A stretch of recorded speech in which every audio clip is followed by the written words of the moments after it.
Ay pumupunta dito na yung mga deer ba. So, dito sila kagabi or kahapon. So, mga kananay, akala ko ang kinakain lang nila yung mga leaves lang. Hindi pala mga nanay. Pati yung watermelon, mga kananay, watermelon ko kinain. Yung bunga talaga. Pakita ko sa inyo. Kinain ang yung bunga. Ay, ang apak niya mga kananay, ayan.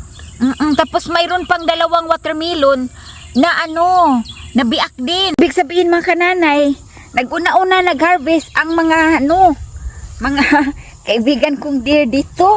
Hindi ko naman yun sila inimbita. Ba't sila pumunta? Joke lang mga nanay ha. Pero totoo yun. Kananay o biniak din nila. Ayan, ito kagabi yan. At saka yung kabila. Ito hindi ko alam. Daming buyog. Kananay, 3 variety itong sitaw ko. Mayroon siyang ganito, yung pula or purple, violet, purple, ano ba yan? O tapos, mayroon din siyang ganito mga kananay na kulay green. Tapos, mayroon pang isa nito na medyo kulay, siya, light green siya mga nanay. Mga nanay, na matambok siya, pero maiksi lang siya mga nanay. Yung hindi ba siya mahabang mahaba? Kasi yung isang green mga kananay, mahaba yun. Parang regular beans, no? Pero ito mga kananay ay matambok siya, tapos hindi masyadong mahaba. Ang gandahan niya, pag niluto mo, malambot siya. Kaya hindi ko to siya hinarvest mga kananay, kasi magpahinog ako nito at gagawin ko ring seeds for the next year. Mayroon na naman ako nga harvestin. Nito mga kananay, di ba? Maiksi lang siya, pero hindi naman masyadong maiksi kumpara doon sa yung kulay light green. Medyo maiksi siya mga kananay, pero matambok. So ayun na nga, ako nito, magpahinog ako at gawin kong seeds for the next year. Medyo malakas pala ang ulan kagabi kasi nabanlas mga kananay, halata yung maraming tubig kasi yung dinaanan ng tubig pa. Grabe talaga ang pichay ko mga kananay. Alam niyo ang pichay, ang bilis lang talaga buhayin. Sobrang bilis lang talaga at hindi siya maalagain. Basta madiligan lang siya mga kananay. Okay na sa pichay. Ay, yun ko nakakatuwa man ang sitaw ko eh. This year talaga mga kananay, tuwang-tuwa talaga ako. So marami pa akong ganito. Titinan ko ulit yung mga seeds ko. Sana naman itong malunggay ko, kasi may malunggay ko nasa paso. Sana naman mamungay siya. Pag mamungay yan mga kananay, yan na ang aking seeds for the next year. Wish mga kananay, no? Kasi noon hindi ko alam yung bunga ng malunggay. Lumaki naman ako sa malunggay, pero nga hindi ko alam na yung bunga pala niya, parang hindi ko nailagay sa isip ko na idea. Ang ginawa ko mga kananay, tinanggal ko yung bunga, tapos tinatapon ko. Pala, doon pala seeds pala yun. Ay, nako. Pero na-learn din ako mga kananay, diba? Learning din yun siya. Grabe mga kananay, kahit mainit siya, ang lamok, walang pinipili talaga. Lapitin pa naman ako sa lamok dahil type O ako. Yes, Jenny is a type O. O as in O. So, merong ampalaya, kukunin na natin. Ayan. Gusto ko rin sa ampalaya mga kananay, yung lingkod pa talaga.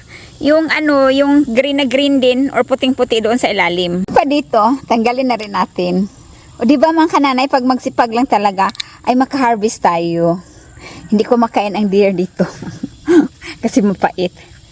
Labong ng dahon ng ampalaya ko. Uy, sayang mga kananay, sana hindi ko na lang kinuha kasi medyo hinog na pala. Pang isa, tinignan ko muna kung hindi ba siya nag-yellow. Hindi pa.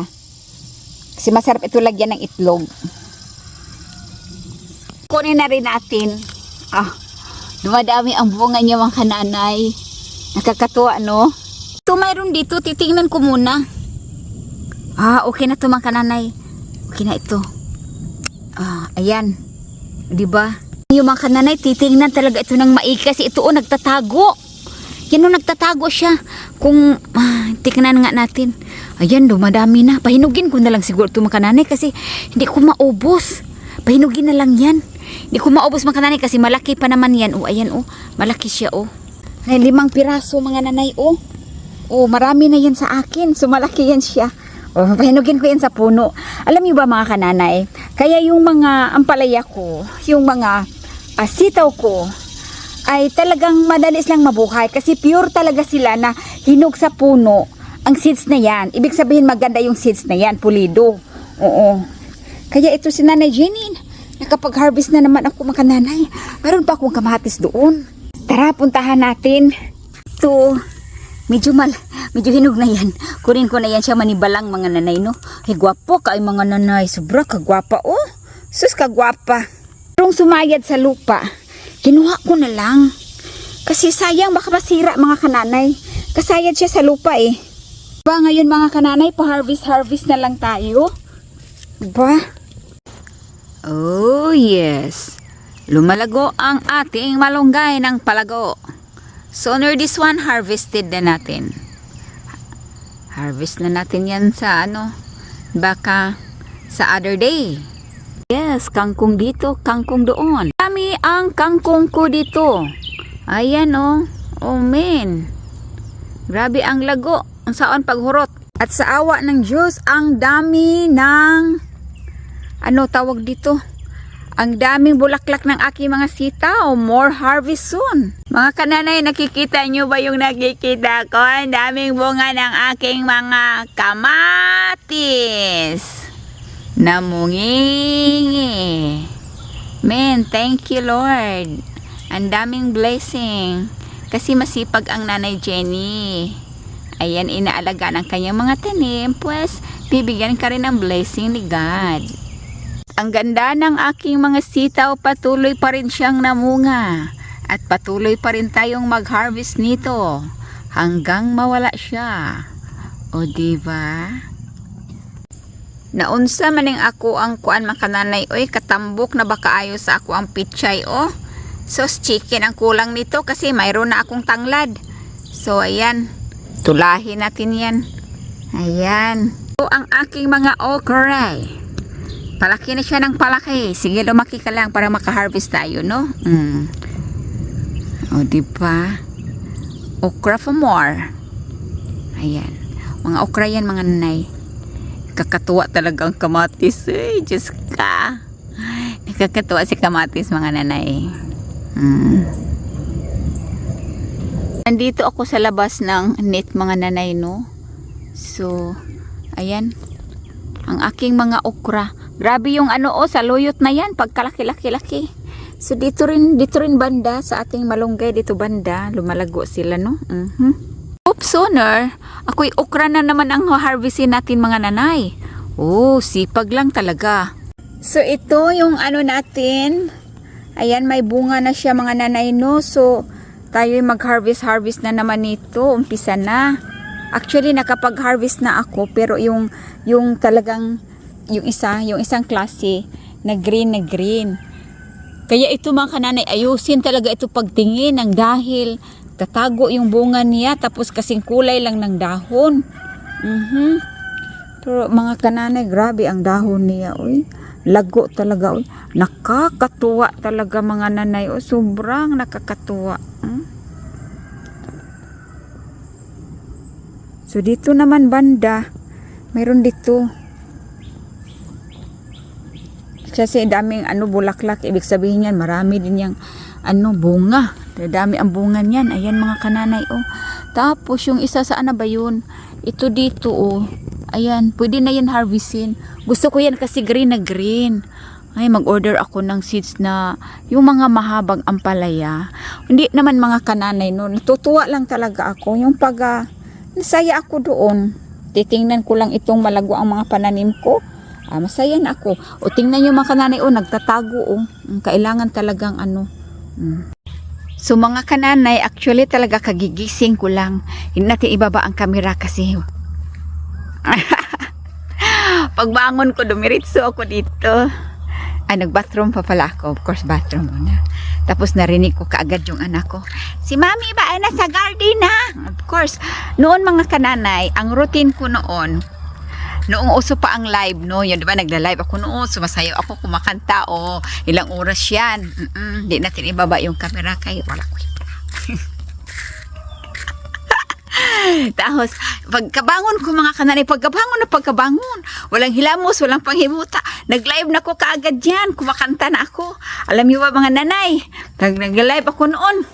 Grabe yun, mga 2 oras yun, nag-live, kumakanta ako, sumasayaw ako.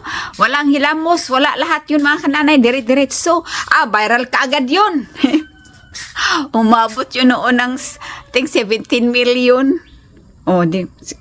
Isang ano lang yun, isang live ko lang yun mga kananay. At kumita yun ng noon 3,000, almost 4,000 US dollars. O, diba? Walang hilamos yun, wala lahat. O, wala lahat. O, diba? Kasi it doesn't matter. Mahilamos ka man. Pag talagang mag-viral yan, mag-viral yan. Mga kananay, kunin na natin itong ampalaya. Baka mahinog pa siya, no? Sayang naman. Ah! Okay. So, ito na mga nanay. Kukunin na natin. Oh, nakuha na pala. Kunin ko na itong. Kasi itong klase ampalaya na ito mga kananay, hindi talaga to siya na mahaba. Pwede pa yan next time. Ayan. Kasi baka mahinog siya, sayang naman. So kukunin ko na rin itong talong na natira dito mga nanay kasi baka maguwang. Ayaw ko talaga ng talong na kulay brown na yung seeds niya sa ilalim. O ayan. Diba? Ouch!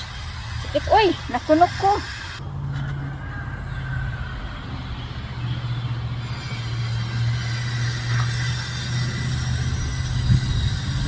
So, ayan.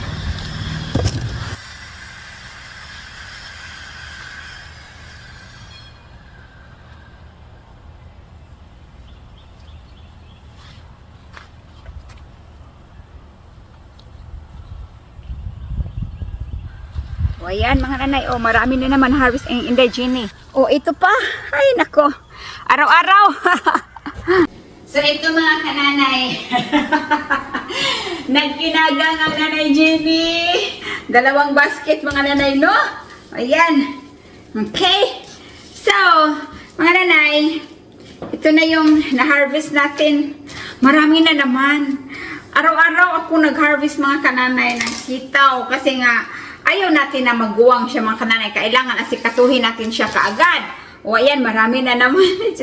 Pero mamigay ako nito mga kananay sa mga kaibigan ko na malapit talaga sa akin no, dito, no? Na talagang mabait. Yung kaibigan mga kananay na hindi ka inaano sa talikuran. Yung kaibigan na tunay. Ayan. Pamigyan ko sila nito mga kananay. Pero kung hindi man sila makapunta kaagad nang dahil nga life is busy to work, no? Nag-work sila. So, i-ano ko na lang, i-steam ko na lang at saka yan, ibigay ko sa kanila pagpunta sila dito.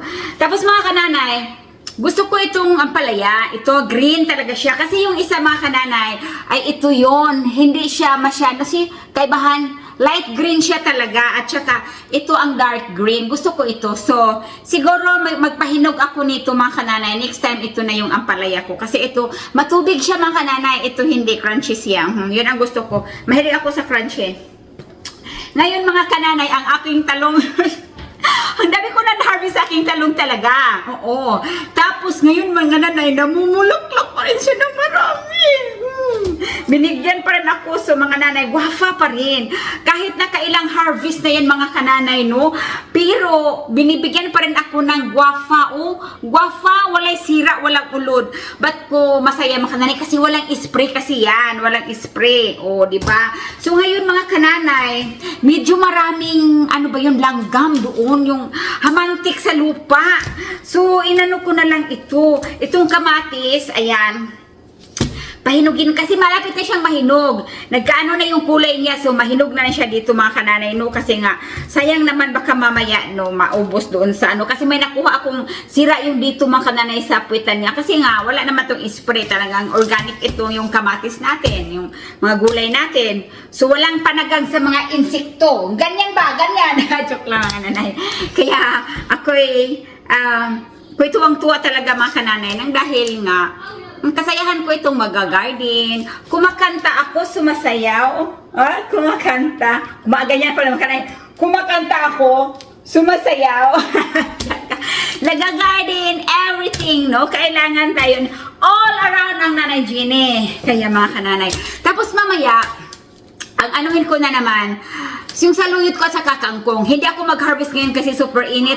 Malaw siya kagad pagkagupit mo, malaw siya kagad, malanta siya kagad. So, kailangan preskong-presko na parang ako. Kahit walang ligo, no? Joke lang mga kananay. Kahit preskong-presko siya pag ginugupit na natin tapos dinadala natin sa loob ng bahay, presko pa rin ang tingin. No? Maganda pa rin ang tingin. Ganyan ba? Maganda. Joke lang mga kananay.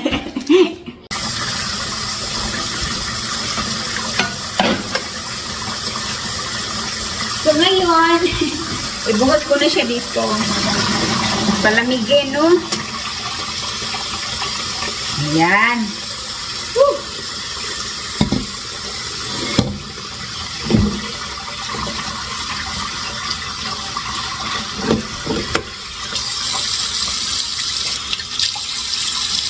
Tapos, ilagay sa ziplock, ilagay na sa freezer.